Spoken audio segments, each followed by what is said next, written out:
Hello, everyone. Welcome to the GG Dispatch. I am Jeremy. I'm Allan. And you are tuned in to the GG Dispatch each week on Tuesday, bright and early. We consolidate the week's biggest headlines in gaming news. So whether you're listening to us on your commute, during your workout, or you just have us on in the background, we thank you all for listening in. We also have an exciting arrival coming very soon for our very own Allan from Audio Technica. We're getting an audio upgrade here very soon with a new microphone. So wanted to give a quick shout out to Audio Technica for that. And next week we'll have a bit more of a formalized plug for them in their support for the podcast. So thanks, Audio Technica, if you're listening. Thank you. All right. So Allan, I know last week we talked about what you needed to have a good Thanksgiving. Did you get everything that you wanted? Did you stuff yourself until you passed out unconscious? How was your Thanksgiving, man? It was awesome. I got the ultimate plate. Got the turkey, got those mashed potatoes, sweet potato stuffing, and a little dinner on the side. So I was very happy. Obviously, the next day you hit those leftovers, hit hard. A lot of football. So like if you're a football fan, you're eating very good this weekend. And actually, I didn't find much time for video games. This was just kind of like a whirlwind of like going to family members' houses or eating and watching football. What about you? Did you get those deviled eggs? Oh man, I had so many deviled eggs. It was amazing. I was like, okay, I said going in, I'm like, I'm only going to have 6. And I did. I only had 6. But it was great. And, had some ham, had my turkey, had my mashed potatoes, had a great little, somebody brought this really cool like veggie tray that was shaped like a train. So like there were like hollowed out bell peppers that were like the cars of the train, and they did like spokes with like toothpicks and cheese. It was very fancy. So Okay, that does sound dope. it was pretty cool, man. I was going to get me some veggies from that, and it was pretty awesome. But yeah, food was great. I had a pretty packed social calendar over the past week as well. Like had to take the dog to the vet, and then Friday in the morning went to the zoo with one of our contributors, Lance, and his wife went to and their baby, and then that night my dad was in town, so we got some dinner.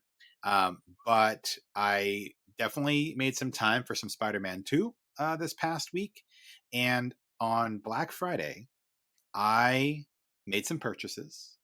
Yes, you did. I did. I indeed picked up GTA 5. You're welcome. You're welcome, everyone. Yeah, we're sure. Gonna get him. We're gonna get him on this train. Gonna get converted. This veggie train.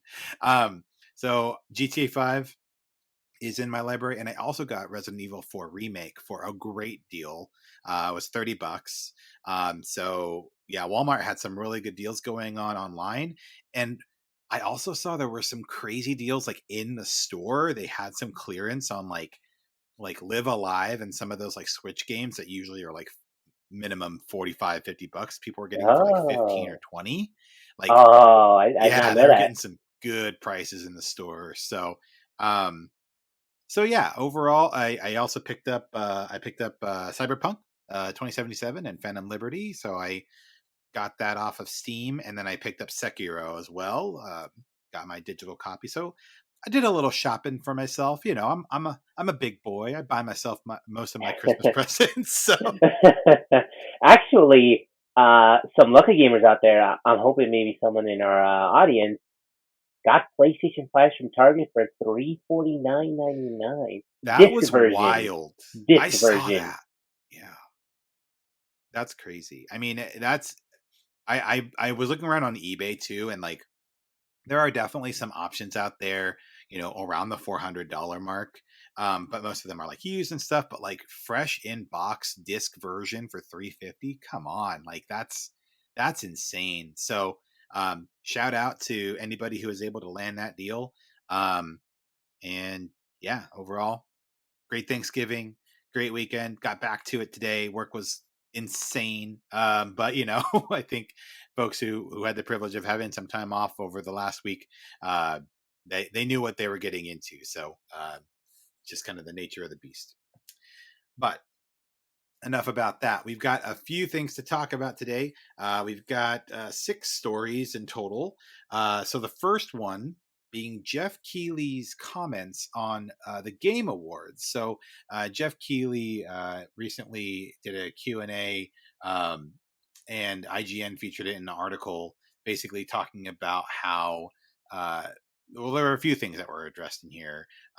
First, they are going to beef up security because they wanted to, you know, limit the possibility of the infamous Orthodox Rabbi Bill Clinton moment, Yeah, um, yeah.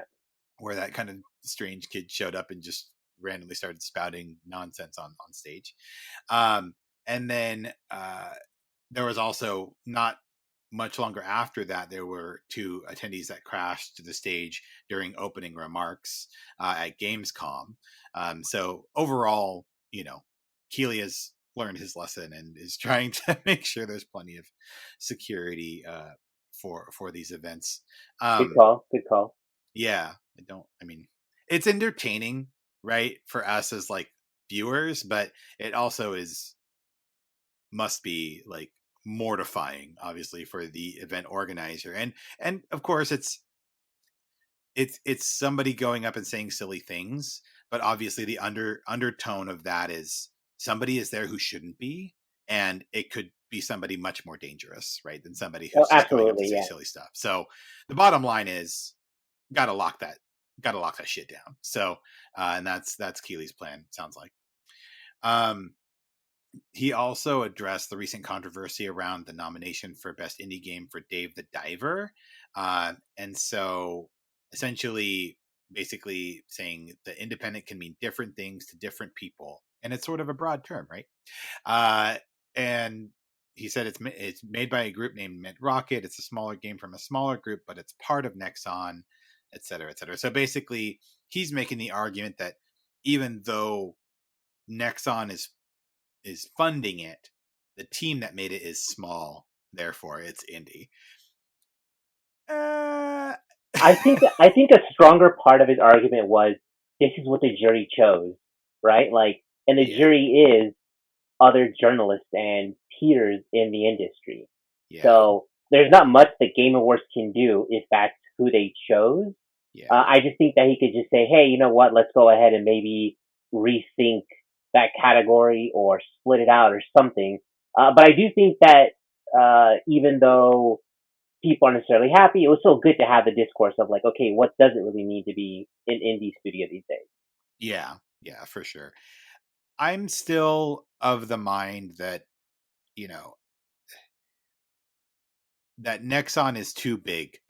I'm still of the mind that Dave the Diver really shouldn't be considered an indie title. I think, um, the discourse is definitely good to have, but I do think that, especially given the prevalence of so many indie games, and indie as sort of like an industry, it I think it's important to have those lines clearly drawn, um, so that you know true independent studios that are trying to break into the industry aren't suddenly elbowed out by other quote indie end quote industries that happen to have billion-dollar companies behind Oh them. no, I would 100% agree that Data Yeah, Diver is probably not would not meet anyone's real definition of indie. But I can yeah, see where he's coming from. He's just like, this is who the jury chose. I can't really like yeah, kick them yeah. It's off more of a or systematic thing, right? Yeah, yeah, yeah. yeah. I get that. So yeah, interesting to kind of get his take on those things.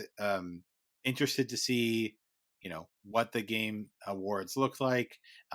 He also mentioned that they're looking to move away from the world premiere label. Um, and so basically, let's see. Yeah, he said, actually, you'll see this year, we often put up those cards, world premiere, world premiere. We're kind of moving away from that just because everything's kind of, is it a first look? Is it an announcement, etc.? So we'll just treat it all as great game content. So I'm really curious about this in the wake of the GTA 6 stuff. Because part of the discourse that we had, right, and a lot of other, folks in the space that knew the GTA 6 announcement was coming, a lot of that discourse was, oh, like, are they going to announce it at the Game Awards, right? Um, and how that sort of takes the air out of the room for other titles and things like that. Like, do you think that had some sort of impact on Keeley's remarks here, or do you think there's, why do you think that he thought it was important to make this distinction during this interview? Personally, like as I've been watching the show over the years, like it can get a bit fatiguing. World premiere, world premiere, world. It's like okay, I just want to hear that again and again and again throughout the whole night. And there are occasions where it's like we've already seen this or we already know this exists.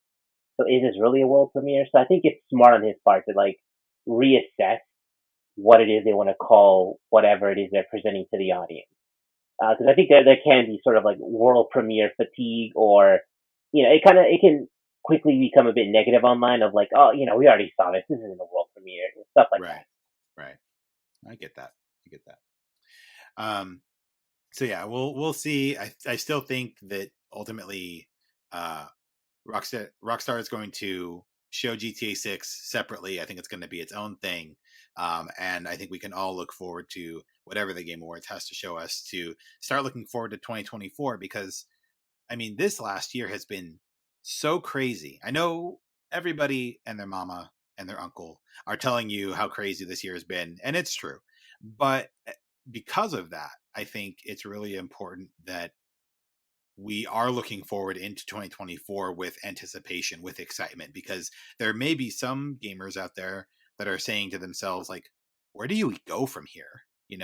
Like, we're only halfway through this generation, and what is there to look forward to? Could 2024 possibly stand up to this year? um and you want to bring some of that energy right into the Game Awards, and so I'm really looking forward to seeing maybe some Ghost of Tsushima 2, more look at Final Fantasy 7 Rebirth, maybe a little teaser for Persona 3 Reload, and things like that. And so um I think it's an important space for that to be Do happening. you So do you think we maybe get a look at the new Switch? Remember, the Series X was debuted at the Game Awards, which is not something anyone expected. yeah, I mean, goodness, that would be quite the reveal. I know I've been hearing that they're sending out dev hardware. I know Nintendo is kind of like shopping around dev hardware and showing off the Switch 2 for folks. So, I mean, gosh, I don't know. I'm going to say no, just to say no. And you can say yes. And so if it does happen, then you get to take all of the kudos. Um, but we'll see how that shapes out. Um, all right, story number 2. Uh, Insomniac, the Insomniac voice actor for Venom, commented recently that they only ended up using about 10% of their recorded lines in Spider-Man 2. Um, and so this is from IGN as well, from Wesley Ian Poole. It says the actor who played Venom in Insomniac's Marvel Spider-Man 2 has said that developer Insomniac used just 10% of his character's dialogue in the game, sparking further speculation about a Venom spinoff or DLC. So Tony Todd told an audience of fans at the Fan Expo San Francisco 2023 that some of his work might be saved for the future. Um, and they also had scrapped scenes for when Miles Morales had the symbiote, but that didn't happen in the game. So Miles was supposed to get the symbiote as well for a little while, and yeah, that didn't shape out either. Um, so yeah, what are your thoughts on this, Allan? Do you think that you know? Do you think it's just part of the business that we had to discard a lot of the recording and it's just going to kind of get scrapped, or do you think there's something more to these missing lines? First off, Tony Todd is a leak machine. This dude just leaks everything all the time, which is he's like nuts. he's like Tom Holland, he's just like chatting it up. That's awesome. Exactly. I mean, It could be. We did see DLC for the first Spider-Man, so with the way devs talk about how long it takes to make a game, it makes sense that they want to take assets and that engine and everything else that's kind of already there and build upon it and make some more money with DLC. But also, Insomniac is working on Wolverine, right? The Wolverine Yeah. game. Yeah. So, like, do they want to take those resources and move them over to Wolverine, or kind of keep them over on Spider-Man 2 land? I don't know. Ooh, that would be Um, interesting. to like, yeah, like, hey, okay, let's get the team and let's just move on. Spider-Man is out there. To me, that's like a title that's like evergreen. It's always going to be selling. In the future, they can cut have price cuts, and it's in order to move units and make money that way. Uh, but to have that much dialogue cut, I don't know. It feels like, yeah, they're saving it for DLC. But again, I think with Wolverine out there, like, they might want to just say, hey, let's just get the team, full all in on Wolverine. Yeah. It would be interesting to see how they could integrate Venom into a Wolverine story. Like timeline wise, I don't know if they would be like running adjacent somehow. So like, if Wolverine's in New York for some reason and then like Wolverine just shows up and they like have a chat and then whatever. I don't know. But it definitely opens some interesting opportunities there. All right, story number 3. Destiny, the final shape has been officially delayed to June. So this is from IGN's Taylor Lyles. Following rumors and reports that the expansion was delayed, Bungie has officially revealed that Destiny 2's next expansion, the final shape, has been pushed back to June 4th, 2024. Hey, that's the day before my birthday. Um, Happy birthday to me. In a blog post, Bungie confirmed that it is delaying the expansion, saying it needs more time to become exactly what Bungie wants it to be. The expansion was supposed to be released on February 27th. The final shape is the culmination of the first 10 years of Destiny storytelling. Gosh, cannot believe that Destiny is 10 years old. So is the PS4. Oh my gosh. Yeah, that's right, isn't it? Goodness gracious. Um, Anyways, and for Guardians Everywhere, countless hours spent together. Bungie wrote in the blog post, we want to honor that journey, so we're taking the time we need to deliver an even bigger and bolder vision, one that we hope will be remembered and treasured for years to come. Um, I know we've talked quite extensively about Bungie in the past weeks with the layoff that they had, with the underperformance of the previous DLC, um, and really kind of like the content gap that they're now facing with this delay to June. Um, I don't know, Alan. Did you have anything else to add with this? With this story, are you just based on the screenshots or the conversation, like, are you feeling like this is going to be able to stir up some excitement from the fan base to keep folks engaged and get ready for this expansion, or what do we That's think? tough. That is tough because, again, that's a pretty big gap, and like in that sort of uh space in gaming, like, you got to be putting out stuff all the time to keep players engaged. The moment you kind of start to slow down or it feels a little bit stagnant, those players are leaving. They're going to go play something else. Yeah. Um, I think that because this is a culmination of those 10 years kind of running up, people will probably come back, but it would not surprise me to see them lose like more of their player base over time. And I mean, the whole news of it just being delayed is not surprising. They have those layoffs, so you can't drop people and do more work faster. Yeah, no, I get that.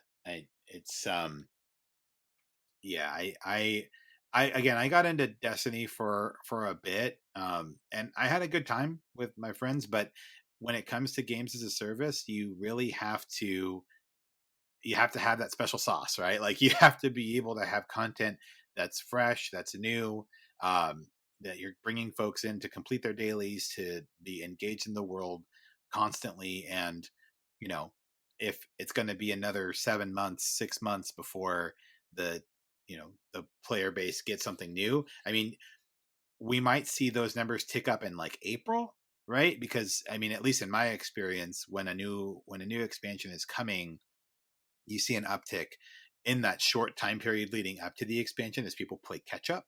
Um, because then they want to like ramp up, and then get to the expansion, then like kind of just slide into it, right? Um, So we might see things pick up in April, but I think from now through March, it's going to be quiet, and that that lack of engagement, the lack of spending, I think it's going to be a hard hill to climb for Bungie. So I think they'd be smart to basically just start engaging the community like at the beginning of the year. Like, mhm. this feels like again, this is as an outsider, it feels like it should be a pretty big event. Because is this supposed to be like the last DLC before they move on to like what a Yeah, the Destiny next 3? project, I think I believe so. I have to double check that, but I'm pretty sure this is the last DLC before they would move into Yeah, so the like they next should be title. reaching out to like influencers who play all the time. Like, what are your favorite Destiny moments? What are you doing to celebrate Destiny? Like, do that type of thing in the run up to the release on June. In June, Yeah, if they're smart about it. yeah.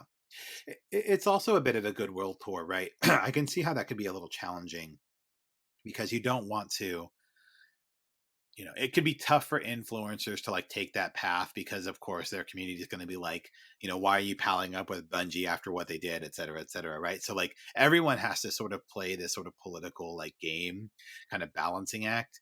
But that being said, I agree. I think there is something to be said about like, okay, we're coming into this last DLC. Let's kind of get a greatest hits, you know, um, goodwill tour with some of these influencers. Let's, try to make things right with our community. Let's do some fun things. Let's have people remember why this game, in a way, really does help to set a benchmark for what's, games as a service should look like and can look like um, before getting to the final shape. So I am I'm just hoping for Bungie's sake that there's not more bad news between now and the rollout because anything else to sort of muddy the waters or poison the well, I don't know if the franchise will be able to take it. Um, all right, story number 4: Persona 5 Tactica sales numbers underwhelm. So I recently posted my review for Persona 5 Tactica. I had a great time with it. Solid 8 out of 10. Really great visuals, really cool soundtrack. A bit bummed, without the social links, the dialogue is a bit more hollow and the boss battles a bit more one note, which if you play Persona 5 or Royal or, it, boss battles really are the sort of like epic thing that you're going in, you're scouting, you're prepping like for a while. And they're the culmination of days of preparation in game, right? Um, whereas this one is very like you go into a boss battle and like, I wonder what you should do. Maybe if you shoot that pull above their head and it lands on their head, you'll dizzy them so they can you can knock them out or whatever. It's a very simplistic approach, but that's essentially what it's like. So that was a bit of a bummer, but all that being said, still great. However, the gaming community at large was not as enamored. So here are some comparisons to Japanese opening sales of previous spin-off games in the Persona series.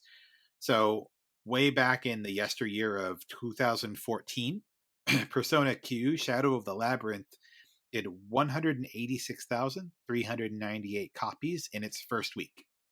Um, Solid first week. Solid first week. Persona 5 Scramble, the Phantom Strikers, came out at 162,410 units in its first week. That was on PS4 and Nintendo Switch.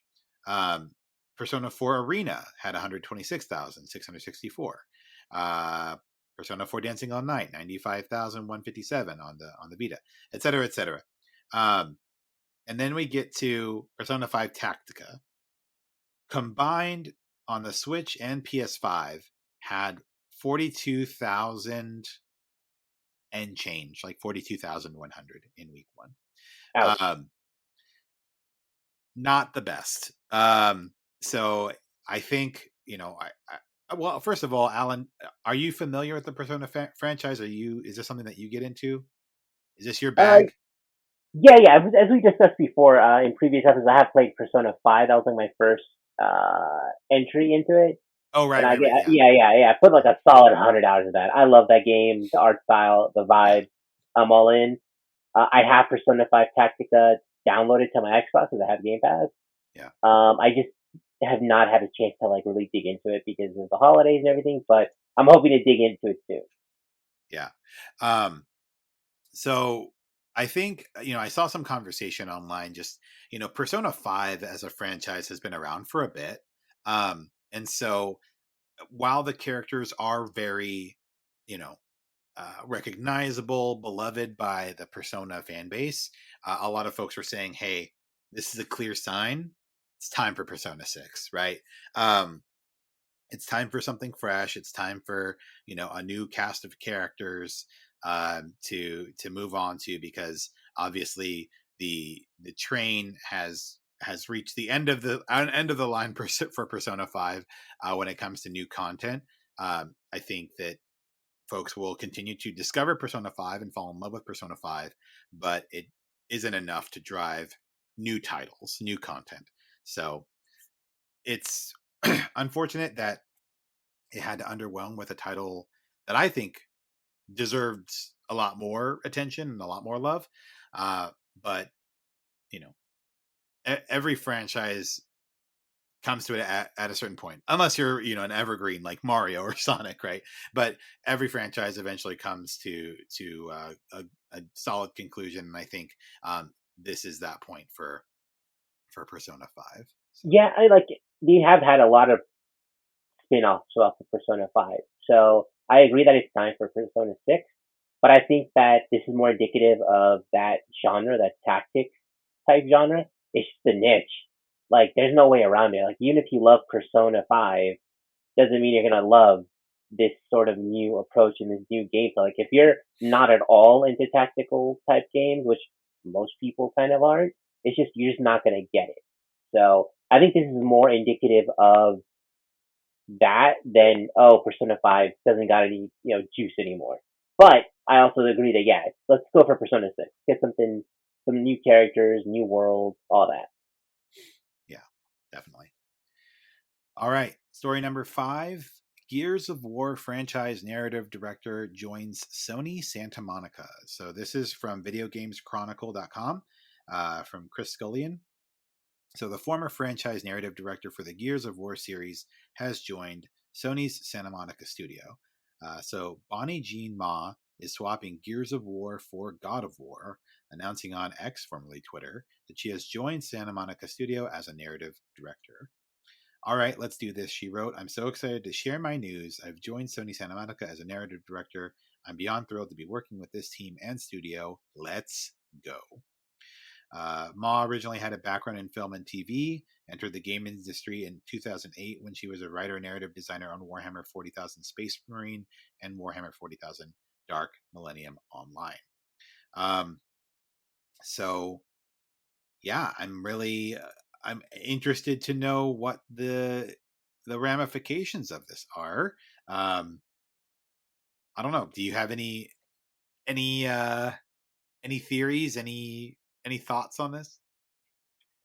I mean, I don't know necessarily what part of Gears of War like she was in charge of.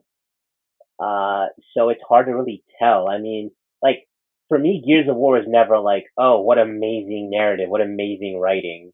It was really just, the chainsawing aliens, in half. That's what the game was really about. Yeah, So it'll be interesting to see like how big of an impact she's going to have there. yeah. I also wonder too that is Santa Monica want to do another God of War? Are they going to head another direction? Is she kind of part of that? Yeah, So I heard that, or I'm hearing mumblings, like kind of like the wish list for God of War fans is that next up on the chopping block is the Egyptian pantheon. So um, that's I don't know if God of War is going to be another title and if that's the way that they're going to go, but uh, yeah, I mean, who knows? Who's to see? But it's still really interesting to see, you know, those sort of you follow folks for a franchise, right? Or like Gears of War, even though you associate with like chainsawing aliens and things like that, it's still a major franchise for Xbox, right? And so for this narrative director to be moving to Sony Santa Monica, you know what that means for the next God of War, etc., remains to be seen. But it's still an indicator, like, oh, okay, like this talent's coming here for a reason. and it's going Yeah, to it definitely impact feels what like the they're next just first party title is going to look like. Yeah, yeah, yeah, it just feels like just adding more depth to the roster. That's what it feels like. Like, okay, here's another person with a lot of experience, and like you said, in movies and TV, and now in games, she's bringing all over that, and she can bring her fresh perspective over to their team. yeah, for sure. All right, last story.